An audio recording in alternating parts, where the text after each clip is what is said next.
Zach, how are you, man? I'm doing well. Thanks for having me. Dude, you're like my first guest in like, I don't know, 3 years. Really? Yeah, I've never done video. Thanks for trusting me with Dude, that. I would trust you implicitly. Yeah, I would not trust myself. Yeah, dude, I wanted to have you on because we're buds, and then also like I'm a huge fan of your work. Thank you. Yeah, man. I feel like you bring vibe and song, which is weird. Not weird, but like uncommon. Does that make sense? Yeah, it I does. feel like a lot of people, like a lot of artists are like, I mean, whatever. Like in the big box way, it was like Black Keys came out, and then everybody was just like Black Key sound. But like then like the songs weren't necessarily there. Whereas like the unique thing about the Black Keys is that the sound is For sure. Yeah. the sound and the songs are both there. I mean, yeah? I love the Black Keys, and They're great. They did make kind of the same record like 6 or 7 times in a row, but it was fucking great every It was time. a great record. Yeah. But like I feel like the songs have to be there. You know what I mean? Like, and like Yes. that's the strange thing about music. Because like I don't know. Are you one of those people who's like lyrics are? They're like, are you a lyrics person or a melody person or a music person? I guess there's a lot of times I don't even understand myself. I will pour over my own lyrics Sure. to the point where it's like I have songs that have taken like half a decade to finish. Jeez. Like literally like I've started it 5 years ago. Work That Magic came out on my last EP. Really? Started that. A 5 year? Oh my God, that's like an 8-year Whoa! song. Like that feels so effortless. I It mean, feels like so like how do you work that magic? Like it was that chorus, but then really like dialing it in and then the changes, and there's like a little halftime part, like everything, like, and you know, I wasn't like constantly Sure. like working at it, but yeah, I'll pour over my own lyrics, but then the first thing I listen to is like mix and vibe, and like as long as the lyrics of something don't stand out as being like just really objectively like horrendous or cringy, then I'm like, I'll let anything fly. Just like take me to a cool space. But I think you have to believe it. You True, know what I mean? yeah, like, yeah. and I think like that's the part that's hard with most songwriting is like you have to believe it from the artist standpoint. Yeah. And so it's like if that doesn't, and which is kind of my beef with co-writing. I don't know if I totally have beef with co-writing, but like That's good because we've written songs together. but like I think that the idea of like, oh, we're just gonna write this song Yeah. and it's gonna be like for this other person who like you just have an idea of what they hope you like. It's like it feels like, you know, you get too many people in a room and you iron out the Yeah. I mean, individuality. yes and no. I like sort of entering, if I'm in a co-write with say 3 people Sure. and we're all going in with the idea that hey, we're writing for this person who's in the room. I really appreciate Clarity. that. Yeah. That I Clarity. will say that. I will say Transparency, that. I think yeah. my best writes have been from clarity. Yeah. Where it's like we are writing a song for me, and then like people are like, oh, okay, cool. Like you get final say because you're the one on stage who has to do it. You know? Right. Whereas if we're writing for somebody else, it's like, okay, cool. Like, what do you think? Because like lyrics are like the personal thing, and so Yeah. you know. The writing, and I haven't been in a lot of rooms like this, but the writing thing where you get in with like a group of people and you're like, we're writing for somebody who's not here and we're going to pitch this song. Like, that doesn't make a lot of sense. to Sure. me. And I mean, because who knows? Somebody said Kendrick Lamar before To Pimp a Butterfly, like everyone was sending him beats because he like was just Grammy nominated and all that stuff. He got robbed by I thought he like Macklemore or solicited whatever. for beats. Also, he was like I thought maybe not, but he I just put heard- it out there like, hey, I'm open to. I just heard so many people were sending him beats and like they were so off base because it ended up being a jazz record. Yeah. That like it was just like, nah, send me some of that, you know, Max Roach and Clifford Brown shit. That's what I'm on. We get now. a little Charlie Mingus in there. Dude, that guy's so good. Yeah. He's so good. And like good in that like he doesn't need a hit like that record before the last one. Yeah. Where it was just like Stepper, Miles Morales or whatever. I'm mixing Spider-Man in there, but Yeah, I don't know. I mean, like, this is a little out of my depth because it's Okay. not like I'm not. It's just not what I listen to most of the time. But sure. I think it's yeah. what's that producer's name? Who did Devin's record before this one?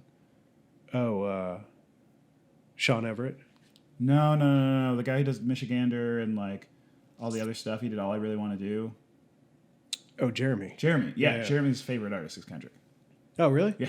Cool. Yeah. It was a fun little tidbit there. That is, yeah. No, but like back to the thought of like, yeah, making believe it. But something I liked about when we wrote was like, you liked using colloquialisms, which is kind of cool. Like you were just like, gotta have them in there. I was like, I don't know, and then you were just like, how do we use the term like take a beat? And I was like, oh, all right, or like take the L. I was like, damn, dude, like those are like, I don't know. I think we get so like wrapped up in our own. I listen for that stuff all the time. There's like so many. And maybe that's just being the son of like an English professor, but I just like those little turns of phrases where you're like, I've heard that maybe like 5 times in my life, and then you hear it in a song and you're like, oh, that's fucking cool. And I've heard it. It's like, I've heard it enough to be familiar, but not enough for me to be like tired of it. Sure. You know? Well, I mean, I think it's culture at the end of the day. Yeah. I think that's like kind of where Americana, I feel like, starts to diverge from like pop music a little bit. Is that like, in Americana, it feels like there's like this preservation that we're doing in music. And we're just like, oh yeah, it's got to be like, we can't say Uber, we can't say texted, we got to say like sent you, like called for a car. Called me on the phone. Nobody's calling anybody on the phone. Yeah, nobody's calling anybody on the phone. Like you get a what's it called? Well, there it goes out of my brain. Pop music's smart though. I don't know. It feels like it's getting smarter. There's like, it feels like it's sort of like, kind of the field is diverged, forked a little bit, and there's like. Sabrina Carpenter, like, so you listen to her songs and you're like, this is actually like pretty smart writing, and then there's like other songs where it's like, hey, this is a chorus, it's 3 words that like, I don't know, I'm not gonna name a song, but like, that a caveman could write, and like it's over and over again, and the point is like, let's make an earworm and get it stuck in your head. Yeah. Do you think you've aged out of any music? Have I aged out of any music? Like, do you ever just listen to stuff and you're just like, I don't get it. I don't want to get it. I'm sure it's cool, but it's not for me. I mean, I've aged out of music that I used to like. I don't listen to. I mean, like, yeah, like I used to listen to a lot of pop punk and like metal and stuff. I don't listen to that stuff anymore because it's not. I just like. You don't relate with it. I'm gentle on my ears a little bit more, but also just.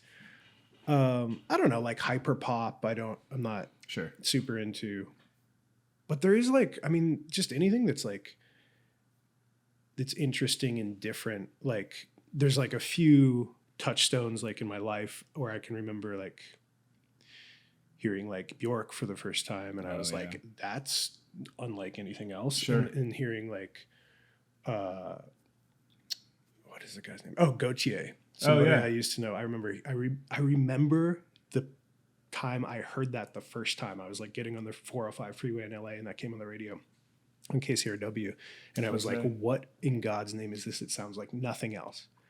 And I love music like that. I love when people are just like, "Let's buck the norm, make something super cool, follow what we think, sounds good, and make something different and great." So yeah, dude, it's interesting because I feel like I went back and listened to some of those records like Death Cab's Transatlanticism and like the Decemberist records and all that stuff, and it's like we were in fidelity wars for a really long time, where it was just like if your record sounded professional, you were like, yeah, because everything was coming out on CD, and that is like high fidelity. That's in my opinion, it's the highest fidelity medium to listen to music. Right, but like even just like being in a real studio, it was like you didn't have access to like good gear, right? But like now I can make a song on my laptop that sounds, competitive if I know what I'm doing.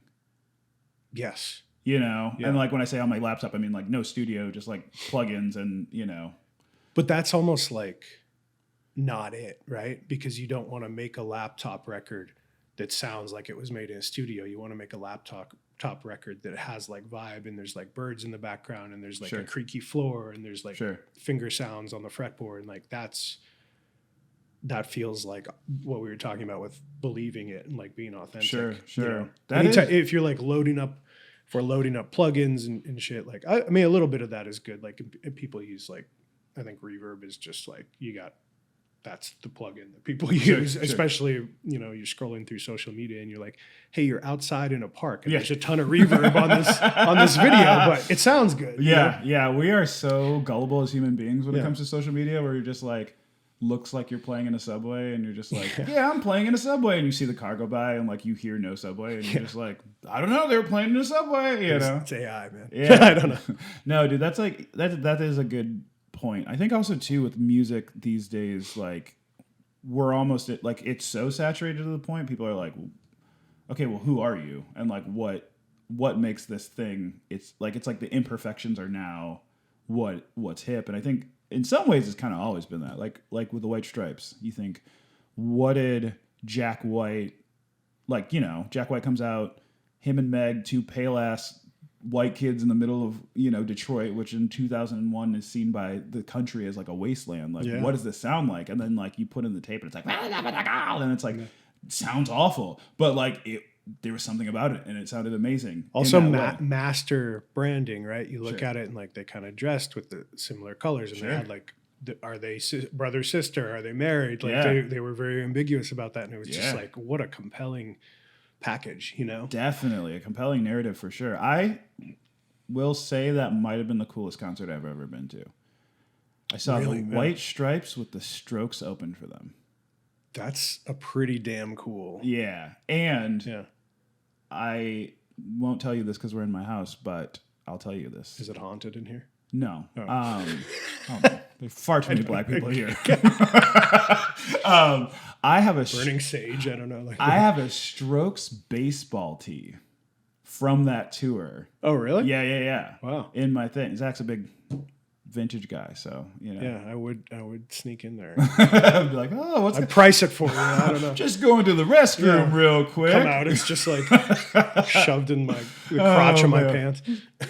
You went the full 70s look here today, Zach, with the Hawaiian shirt, the aviators, and then the package. I get you, bud. Yeah. Who was that actor?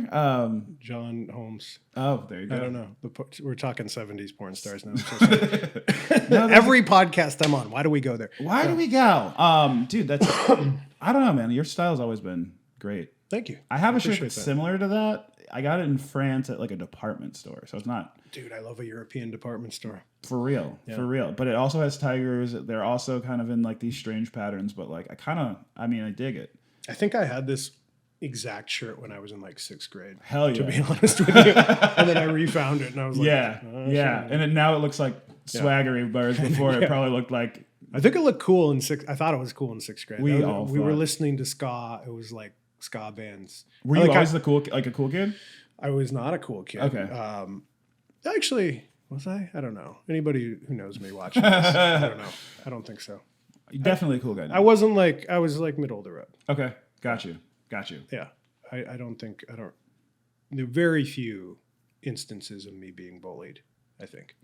Sure. Yeah. Fair enough. Yeah, dude, your style's always been, I feel like your style's like a signature part of you. Like, I mean, it has to be, right? Like we were just talking about with the White Stripes. But your style always changes. Yeah. Like that's a thing. It's like, you're like, who the fuck? Oh, that's that. Yeah. I don't know if that, like, do you think about that consciously or do you just get bored? I think I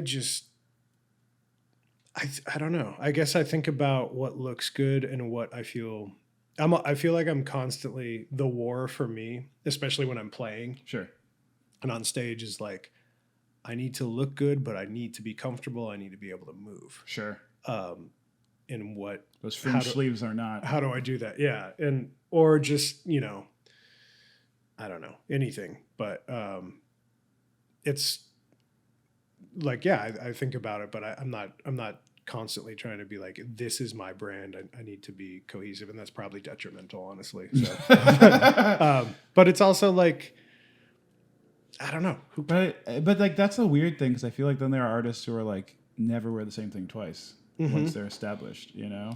And I don't feel like I'm personally like pushing any like fashion boundaries or anything. I'm not Lady Gaga out here with a meat suit or something, but like, I just wear what looks good. And I've always liked throwback style and like the a piece of clothing I've had maybe like the longest is I found a Wrangler jacket, like just a trucker jacket when I was in high school at Goodwill. I still have it. No shit. Yeah, and it's beat to shit, and it's awesome. And I was always buying 60s and 70s collared shirts at Goodwill when I was in high school, and I like the silhouette of them better. I think this is not one, but fair. Yeah.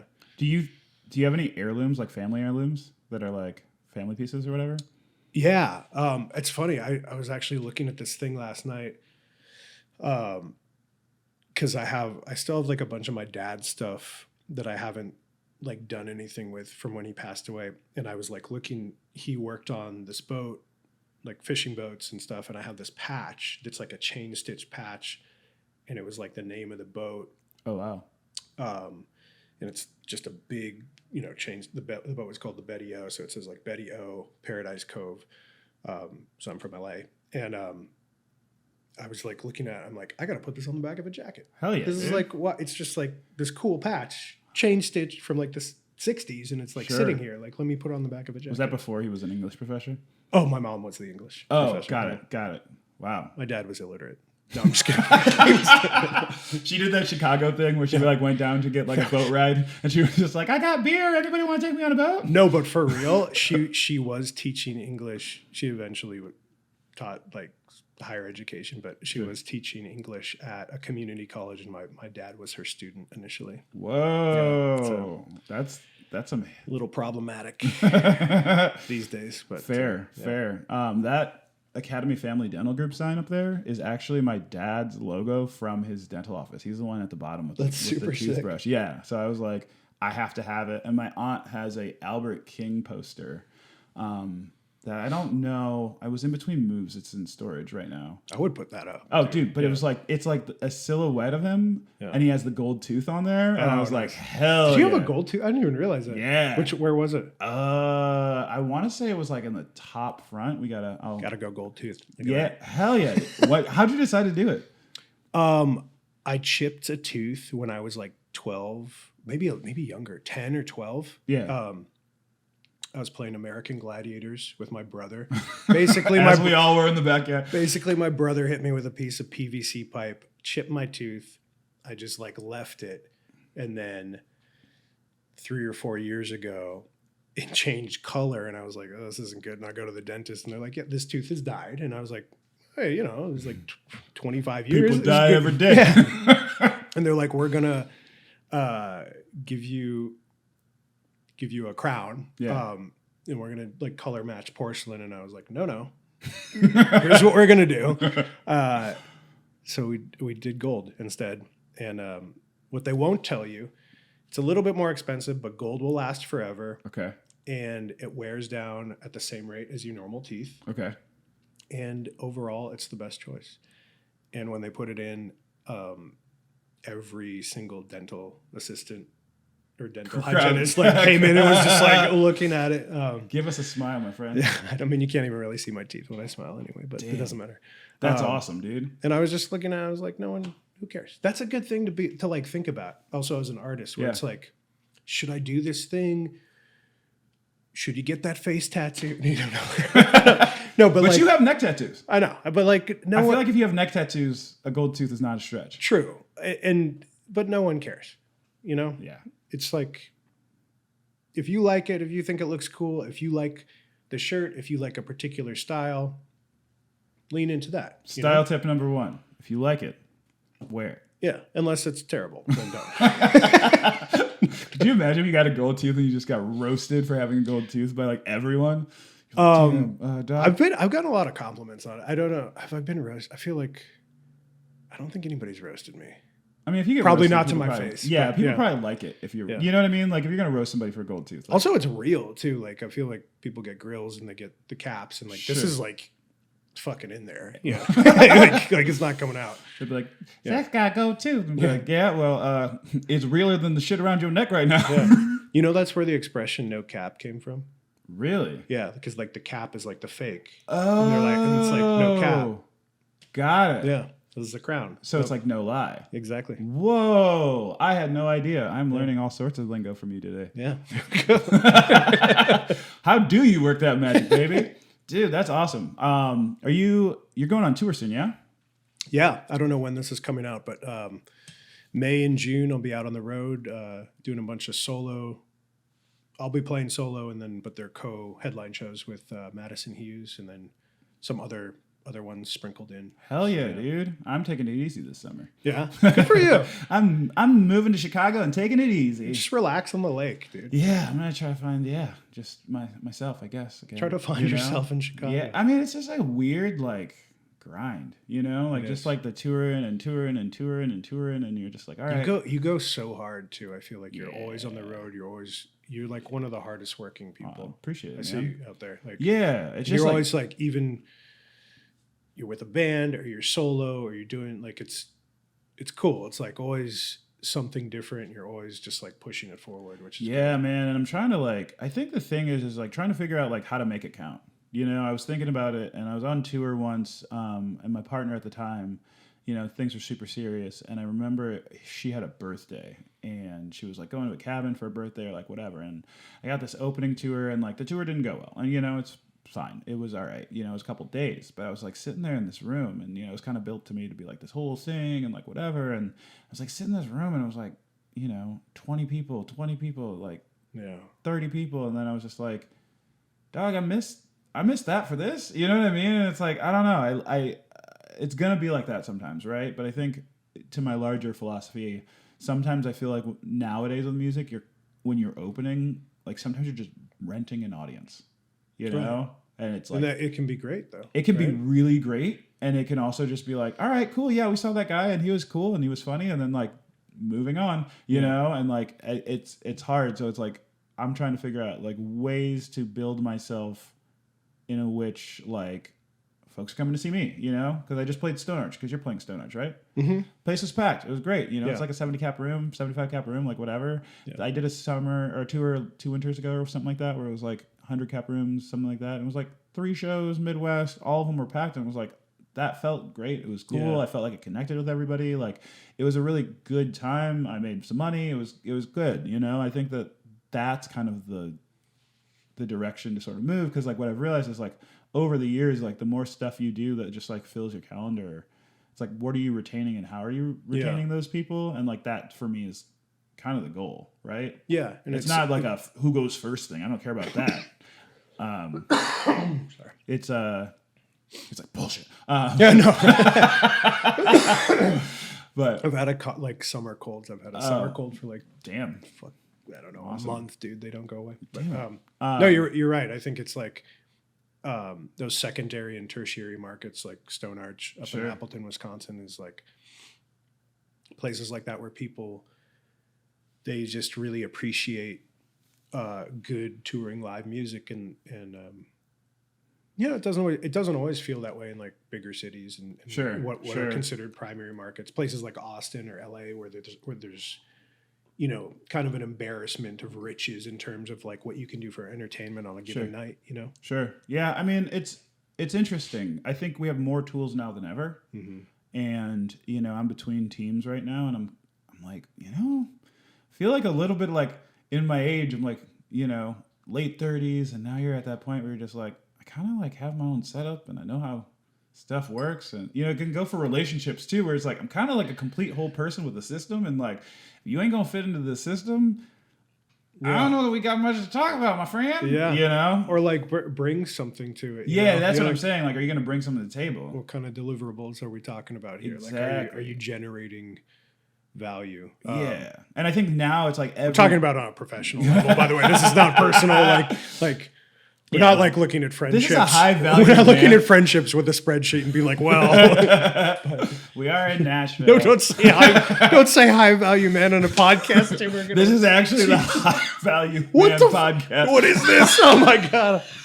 No, but I think you're when we talk about what are we? How do I say this? It's what are we? We have more tools than ever. Yeah. You look at your Spotify for artists, you look at these things, and it's if you have all these analytics, then you can be oh, I do really well in North Carolina. There's a lot of people listening to my music in North Carolina. Maybe I should boogie on down to North Carolina and play some music. Yeah. You have the information. I think the problem that a lot of artists, especially our age, Sure. sort of come up against is like you are put in a position now where you have to be creative, but it's not creativity in the field that you initially thought it was going to be. Like Sure. you have to be creative with promotion, you have to be creative with like, how am I delivering this message, how am I communicating succinctly who I am, my music and my brand to people. And it's just like, I would have never thought that Sure. like 10 years ago. Sure. I thought it was just like, this is easy. You start playing in your hometown and you do concentric circles around and you hit, and it's just like, it'll grow. And like that happened for a while. And then like, it's just like, there's an oversaturation situation. And I mean, there's just, are we good? Yeah, we're good. Okay. But yeah, it's just, yeah, there's definitely oversaturation, and things changed, right? Like before we were kids, it was like, if you wanted to go meet a girl, like she was probably like bowling with her friends or at a show, or like there were very limited options. You had to skateboard somewhere. There were like very limited options for what you could do. Yeah. And now I feel like it's like you're competing with someone's phone. So you're just like, you're competing with like Hinge and YouTube and like everything, everything possible. And like even just people being able to FaceTime their friends from home, even just people being able to like lay on their couch, watch one of 7 million shows and just text people that they care about. That's true. And so then you're just like, come to see a show of some music you've never heard of. Yeah. And especially, that's like, that is a tough, I mean, it's a tough thing to like sort of sell somebody on, especially like, if you've never heard of the band. Like I feel like even I used to take more chances. Like I would drive like an hour. I would have heard of a band and maybe I would drive an hour one way to see this band because I was like, oh, I heard this one song one time on the radio at midnight on public radio, and like I liked it. I'm gonna see what this band is about, and they're in town from Canada or France or something. And like I'll drive to like Pomona from LA to see, I don't know. And now I don't like, that's not even something I would fathom doing. Because you can get all that information. You're just like, who is this? And what does it look like? What does it sound like? What is it, like, I mean, you see half the concert online. Yeah. But it works the other way. I've seen acts where it's like friends are coming to town or like a band's coming to town that I like tangentially know about, and then I'll be like, see their stories every day, and then I'll just be like, see my friends like posting their stories in other cities and stuff, and I'm like, I should go to that thing, Yeah. Like after I see it enough times, it kind of, old dog, I'm like, I guess I'll go. I think that's what it is. It's just like the repetition of But I think as I get older too, I will say, not even older, it's just like I've played so many shows in my life that like sometimes the idea of going to a show is just a little exhausting, Yeah, I that's understandable. I still like discovering new music. To me, it's just like, it feels like we're doing it from our homes our phones now. But because that's a commitment. That's a really big time commitment. Sure. For like sort of an unknown quantity, and then I think it's like the money too is like, people are just a little bit more mindful of like where they're spending their discretionary income. And, sure. Yeah, man. I mean, I think you're totally right on that. People, I mean, I don't know. Where did you find music when you were a kid? MTV was helpful. That's a good question. Did you ever get the CDs in the back of magazines? Yeah, CDs in back of magazines. It'd be like Doghouse Records, and they just have a compilation, and then you just like listen to that, scour that compilation. Yeah, there was this brand of like shop of like independent. It was like almost like an independent head shop where it would be like, okay, it's like a skate shop, but they sell bongs, right?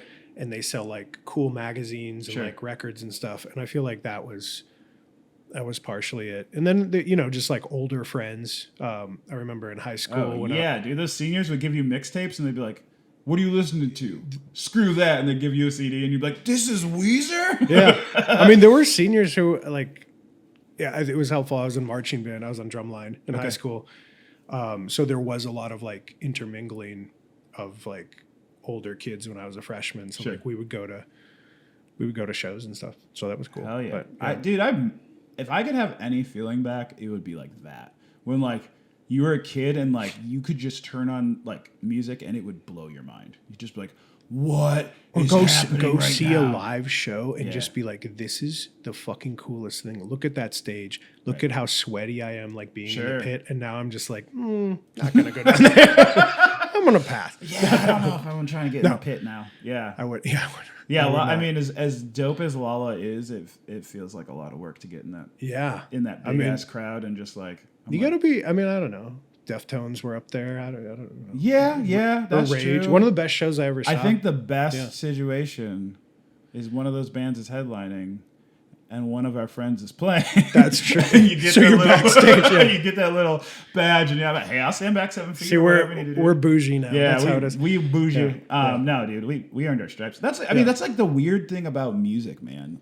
When I think about being a musician, the level of access is so strange because on one level you're magic, right? Like, and on another level you're the help, you know. And it's like this dichotomy of like, some dude heard my record and brought me to Bahrain, which is an island off the coast of Saudi Arabia, and like I got to like hang there. Shout out to Ali Saeed. I hope you're safe. I hope you're well. But like, yeah, dude, it's like I was out there and I got to just like experience like this crazy time, and like it was great. And like, you know, play these random parties when I lived in LA that were just like overlooking Catalina Island, and they all had infinity pools, and like the food was insane, and like all this other stuff. But then also like people being like, oh, the musician gets to eat first. The musician gets to eat first. And I'm like, I guess. But I'm like looking at the people. Feel like I'm good. Like, I'll wait in line. They're just going to watch me.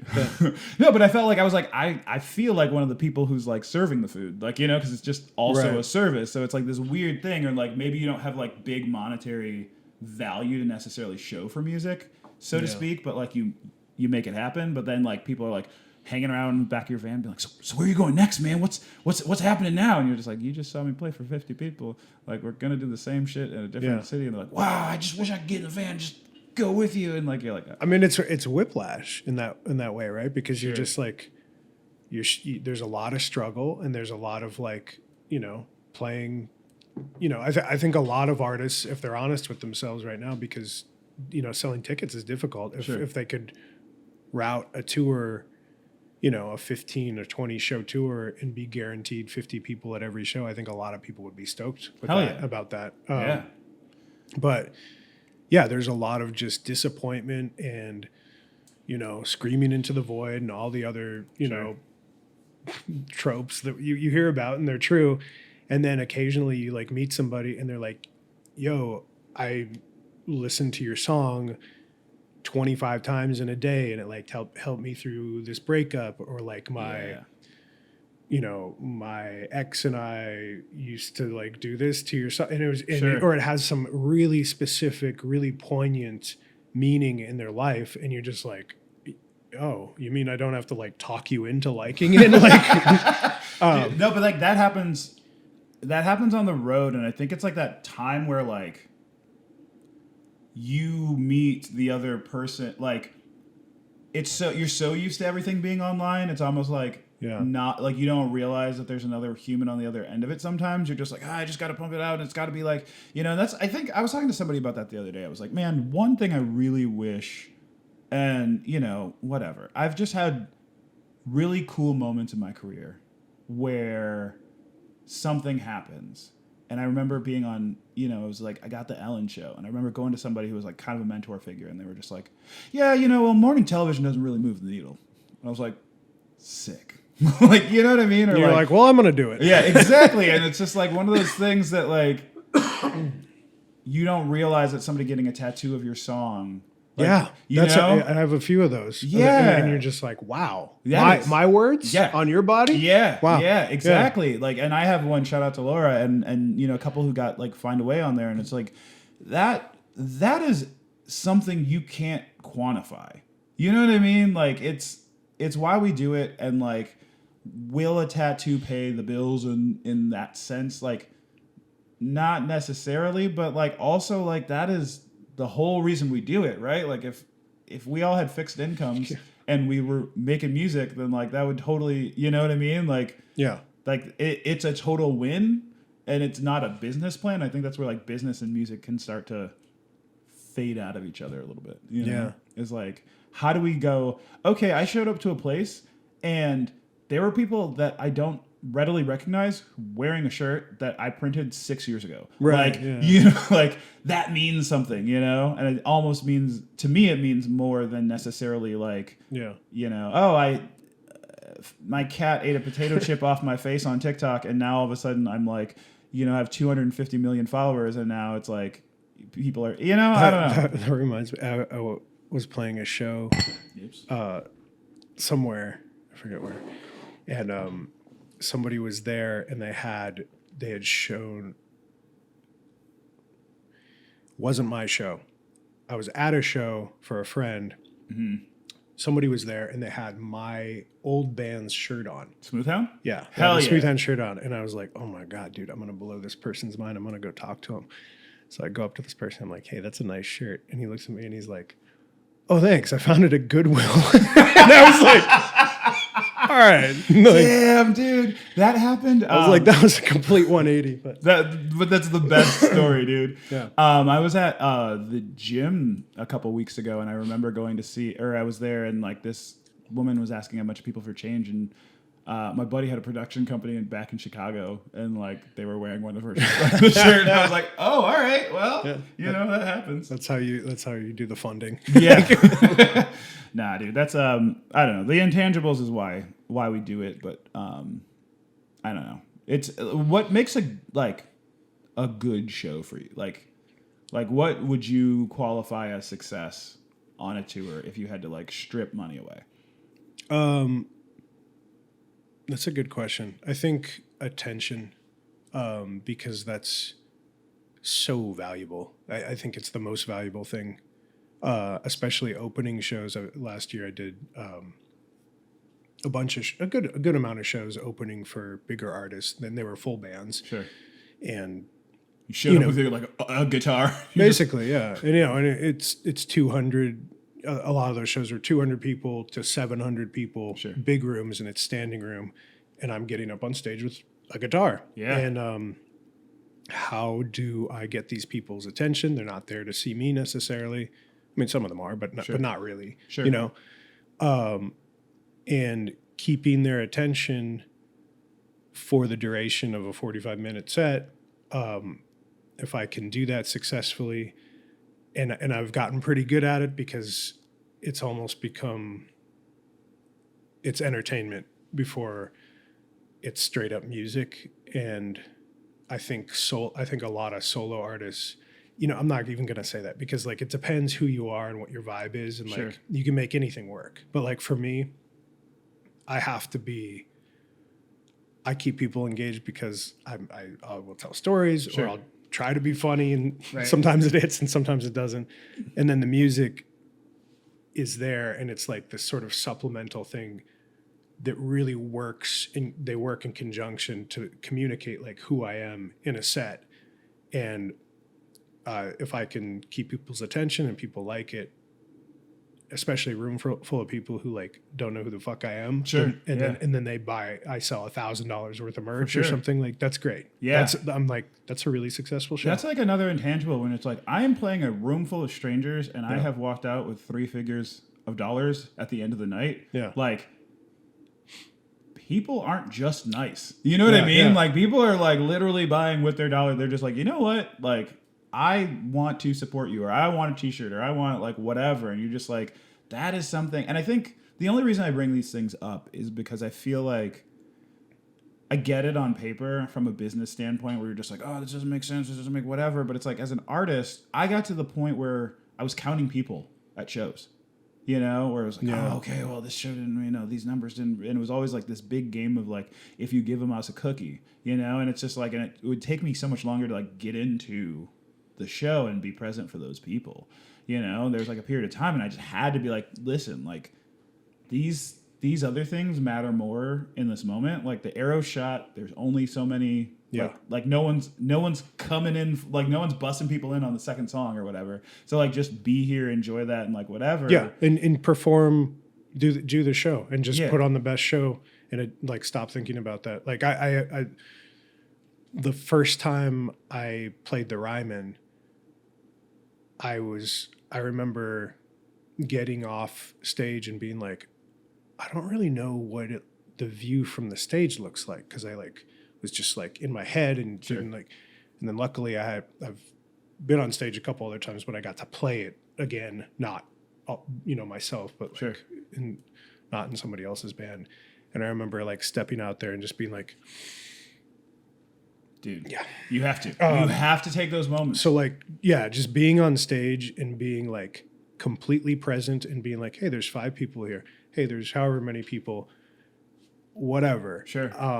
This It's is, like be this is, just as present for the small moments as the big moments. this is my set. Yeah. Yeah, that's a huge one, man. You can't take any of it for granted. And like also too, I think that there's like an energy that like your career has, and it's like if you are focused on the lack of people or the lack of numbers or like whatever's not enough, like you get into these weird sort of holes. And then like if you get stoked on the music or stoked on the the shows or stoked on like the interactions and stoked on this other stuff, it's like then that's a completely like I don't know, then other cool shit happens, and then it just kind of keeps working. Like it always works. Yeah. I don't know why, it just seems to always kind of work. And The live, I mean, we're just talking about live basically, because it's like that's where we kind of make our bread and butter. Sure. But, yeah, it's just so different. It's gotten extremely difficult. I kind of miss the fact that there aren't like multi-band shows anymore, because it's just like financially it's not really feasible. It's not feasible, and people don't have the attention span, especially if you're talking about 3 full bands. What is Sure. that? 12 people are Yeah. going to get paid from Yeah. that? Like, no, like, Yeah. Let's just headline and then pay the opener $250. or yeah, I mean that yeah. No, I mean, but you're right. I think it is an attention span thing. But like I think we're losing scenes a little bit. Not losing scenes a little bit, but like there was a method to some of these bands, right? Like Death Cab for Cutie, like Chris Walla was the producer. Chris Walla was a guitar player and he like produced the band, but then he also produced the Decemberists. And so it was like there was sort of like these little stories that you got to like follow along and weave and see like who was in the history, like try to untangle Broken Social Scene or A lot of Future, like, whatever. crossover. Yeah, and so like when you saw like somebody go out and you were just like, oh, all these bands are going out, whether it was like a Saddle Creek thing or like whatever. Yeah. Like you were kind of down for it. You got 'cause you Father knew all John of- Misty coming out of Fleet Foxes. Yeah. But there was like a scene, and then you're just like, oh, I'm kind of a part of like the scene. Like, it's like I'm a Saddle Creek person, so I'm going to see Cursive and Bright Eyes and, Yeah. Was Jenny Lewis on that? I don't Ryla know. Kiley? I feel like Ryla Kiley might have been on That those would early make days. sense. Yeah. Yeah. Okay. Man. But so I don't know. Yeah, that like I feel like labels are still maybe like there's still like the curated independent label, right? I mean that's still Is there? sort of a thing. Is it? I don't know. I mean, like I think that's what we want more than anything these days. It's like Yeah. whenever there's like a mass of anything, you want curation. Yeah. Like a vintage shop, right? Like it's like no one like for the people who don't want to necessarily go to Goodwill or go to like Yeah. the random flea market and just like trudge through everything. Just makes your life easier, I think. Yeah. It does, but it's also just like how do you even concentrate on Yeah. like it's like the paradox of choice or whatever, where it's just like, oh, there's 750,000 bands I can listen to today. I guess I'll just listen to the one I've been listening to for. Dude, that's how it is with 6 years. Spotify. When if I like go for a walk or something, I'm like, I don't even know who to listen to. And then I'll, you just pull up, an editorial playlist or something. And you're like, hey, that's good enough. And you're like, oh, this is kind of cool. They have a new thing. Or reminds you of a band. You're like, oh yeah, I should listen to that band. Yeah. Do you ever have a thing? This is such a random question. Sometimes I've had a thing where I will love the first record of a band or like a certain record and then the follow-up record, like may not even listen to. Yeah. And I'm like, I don't know what that is, but like. I think it's like, I mean, I'll always, I can't say I'll do that, but I will love a first record and then I'll listen to like the follow-up single from the second record, like Sure. the first, and if it doesn't hit me, I'm just like, that's it. You get one shot. You get one shot. But I mean, that's like kind of a trope also is Yeah. it's like you have your whole life to write your first record. Sure, and, you know, sure. A year to write your second. I also feel like bands are kind of like cruise ships, or not cruise ships. What were the ships called? They'd be like riverboats, right? Okay. So it's like like a gambling riverboat. sure, Okay. you can gamble if you want to. I like to gamble. Those dudes will take your gold tooth though. We'll gamble. But like, it's like Don't gamble with the Russians. it's one of those things where it's like, here's my favorite, or here's a record, and I'm like, okay, I thought, like, let's use Death Cab for, like, example, right? It was like, we have the plans and we're voting, or we have the facts and we're voting. It was like, all right, that was a cool record. And then it was just like, we locked into, like, transatlanticism, and I was like, oh, yeah. And then it was like, plans was like here, and it was like, oh, yeah. And then it was just kind of like, as the records kind of got further, like, I was kind of here. And I think some bands you kind of like run along the shore with. But So like other bands, it bell curved for you, kind of. a bit, yeah. But I think it's just like, I think that you maybe, and I think that's like how art should evolve, right? Like, I don't necessarily need to like everything that Jeff Tweedy makes, because Right. he's an artist and he should make what he likes. And, you know, I'm always going to check it out. But like, if I don't love It's it, the I'm not gonna be Chicago connection, right? yeah, man. I'm not going to turn around and be like, damn, Jeff, you should have never changed, you know?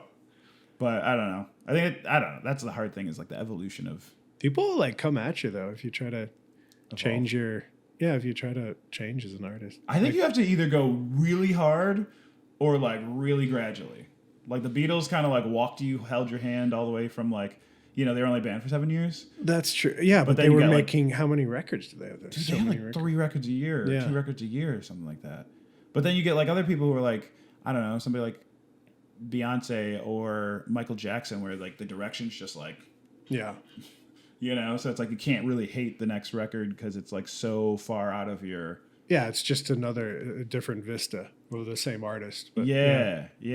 I don't know, man. That's like yeah. my philosophy, but I'm just trying to put out what I like and care about. And there's a through line, I feel like, with your music. Even the song, you just played me a new song before Yeah. this, and I feel like Well, it's like- not drastically different, but it's like, I think that's where the writing comes in, right? It's like, Right. yeah. Well, that's, I mean, and that was kind of something I wanted to talk to you about too, just for a second, was like the production, right? Like I was like, a lot of people produce.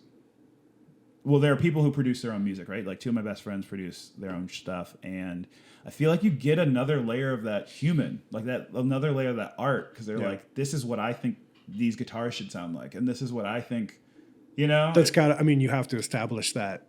There needs to be like an established trust, though. With yourself when you're producing yourself. If you're bringing other people in, I mean, Sure. right, yeah, Sure. or even like, yeah, it's that's the best case scenario, I think. Someone who you're like, I trust your ears, I trust your taste. Let's do this together. Because like there are moments where you're like, I'm hearing this in a completely different way, like like songs that I've produced or worked on with other people, and they might have a comment about it, and I'll listen back and be like, I don't hear that at all. Like, and then, you know, where does that leave you? You know, I just somewhere you got to work backwards from, I guess. Yeah, you just need having somebody who has like a proven track record in your eyes of being like, this is somebody with great taste and great ears who I can trust, that I can bounce ideas off of, is like invaluable. Well, I think that like we're kind of in the age where I was like thinking earlier, I was like, what happened to bands? Like, do bands exist anymore? And like now I'm realizing like with solo artists, like a lot of times like the producer is the bandmate, you know? I feel like there's bands for sure. Like indie band, like there's tons of indie bands. Sure. I just feel like don't there's ask a me lot to name more. any. But like, I don't know. Music City Mayhem, that thing just came out, and it's like all like first and last names. You know? I mean, I think that is sort of Nashville specific, right? Because Nashville feels like the land of the solo artist and the land of like the side guy who's hired. Sure. Which is cool. But like, you know, other smaller towns are less. I think cities where music is less of a business, right, and more of like a true creative pursuit, or a true just kind of something you do for entertainment and something you do because you love it. Not that people don't do that here, but it's just there is a machine here. I think you see more bands coming out of places like that versus here where it's like, I'm moving to Nashville. I'm an artist. I am my brand. I will make this work. I'm the songwriter, you know? Right. Yeah, I think you're 100% right on that. And it's so funny because when you think about it that way, it's like there's so many people who are also, it's like a trade-off you make as like the guy, right? Where you're just like, oh, cool, it's my band. And everyone's like, it is indeed your band. You know, pay me. And it's just like everything you sort of pay for on the way up is like, well, people are like, oh, you don't play Nashville with a band very much? And it's just like, that costs a lot of money, you know, to like kind of make happen. I mean, you can get favors here and there, but like it's you do definitely pay into that for sure system. And that's understandable too. It's for like, sure. It's like, I see both sides of it. I've been on, you know, to a lesser degree, a hired person in other people's bands, but I understand that. It's like, makes perfect sense. I've also played for free if it's something I'm stoked on. So it's like, I don't think there's like, you can't like, I don't know. You can't paint with like the same brush, you know? Sure. Yeah. I think you're right. It's funny because like, there's so many pluses and minuses, right? And it all just balances out at the end of the day because it's like, on one hand, you know, if someone in the band makes me feel weird or like I'm not feeling it, then I can just be like, all right, cool, I'm done. And then like just get a new bass player, right? Yeah. And that's your prerogative. And like you don't owe them an explanation and they have zero job security. And they should be paid every gig. Like, why not? Yeah. And then there's other times we have acts where you're just like, oh, yeah, I'm in therapy because me and my bass player have been like arguing about the same shit for like 7 years, but like the band's doing really successful and like we can't really like, and you're just like, damn, dude, you know? And I think like maybe with a band like that is kind of their DNA. Like aside from like the relationships, it's like the production comes in because like that's the way this dude plays bass, and like the combination of the way this person plays bass with the way that like she plays drums with the way that these people like it kind of produces itself in a way. Whereas like with an acoustic guitar or a, you know, solo guitar thing, like you play something and then it's just like, I mean, we're talking about chemistry and that's very real, you know. Right. And White Stripes, for example, it's like Jack White, virtuoso, profoundly creative guitar player, and it's Meg White is really bass. I mean, it's pocket and it's groove, but like not the best by any means, right? You know, like, and like objectively, but it was like, man, that serves the song, doesn't it? And it sounds great with what's going on. Yeah, that's. It's funny. I saw somebody sent me a meme this morning. It was like a therapy meme. Sure. And it was just like, and I feel like this really connects to like a lot of people in Nashville because we're all just like, we can only count on ourselves. Sure. It's weird. There's like this dichotomy of we can only count on ourselves. Like, I'm my brand. I'm the songwriter. It's my career. But like, let's do it in a community. And like, it's also community based. But like, it was, the thing said like, that desire to do everything on your own like isn't independence, it's grief. And it's just like it's you grieving, like being constantly disappointed by people. And like if you are an artist, specifically like a solo songwriter performing under your own name or you know, hiring people, like you felt that for sure, you know. Dude, it's like a weird push and pull because it's like you want to be collaborative and you want to be cool, but like at the other time, like you're letting other people gamble with your money and hoping that it like pans out. Yeah, you know? Or you're trusting people. Like I put a band together recently for some in-town shows, and I had a guy come in. I've known him for a while, and I sent him the songs, and he showed up, and he was like, he knew the songs like inside and out, and he was like, I can play this lead and this head with you, and I was just like, oh my God, like I haven't felt that way. Like people come in and they like, what you say on that one? Like they have the charts, you know, and like, and a lot of people are like come in prepared, and I'm not trying to imply that they don't, but like, when it's somebody just like when someone is, it was like, damn, like you cared, and like, thank you, you know, like, I think that's the biggest thing is like, how do you like, and it's hard, right? Like if you can't pay people, you know, like if you can't put somebody on salary, you know, then sometimes it can get hard to get that investment. I'm lucky. I've got a great band up in Milwaukee and Chicago together. That's fantastic. You know, yeah. they really like know the stuff and they care and like, you know, it's another good thing is like when you're on the road and like they help you with all the things that like aren't necessarily like theirs. Yeah. You know, they're not just like, cool, my amp's in the car. I'm gonna go drink at the bar until you know. But also, I understand. I get that. it. No, I'm not. You know, I'm not sitting there saying. I initially, I was on a tour where that was the case, where someone was like, I am moving my gear and my gear only. And I was like, what the fuck? And then I was like, oh, yeah, makes sense. Sure. Yeah. Sure. Full hands in, full hands out is not always, you know, it's a restaurant rule, but it's not. Yeah. And in like, that needs to be like a conversation and Sure. established. And like, yeah. Some people are just more helpful. And like, maybe you factor that in. You're like, hey, this guy's a hell of a player. And like, he really like, Oh, yeah. Or girl or whoever. Sure.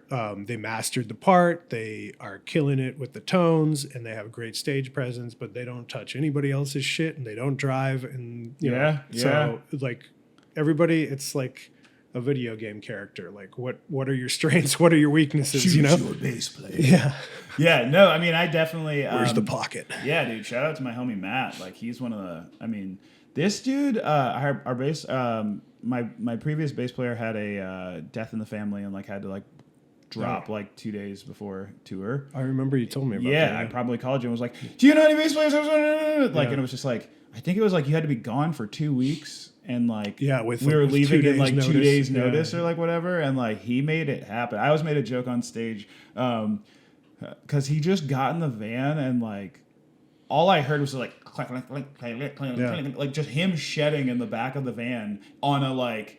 I think we started in Chicago and our first day was in Virginia. Yeah. And it was just like, I didn't even know that motherfucker could talk. Yeah. Like, you just like learned the parts. And it was just like, oh man, dude, I love that dude to death because it's just like, he's one of those cats. And like my whole band's like that, you know, where it's just like, they just like help out and pitch in and like. Yeah. I had a situation like that where we had a drummer and it just wasn't working out. And it was like, we had about 20 domestic shows. Sure. And then like a 3-day break and then a month-long Europe tour. Yeah. So we finished the domestic shows and I was like, it's been 20 shows. Sure. And it's not together. Sure. Like it's not going to.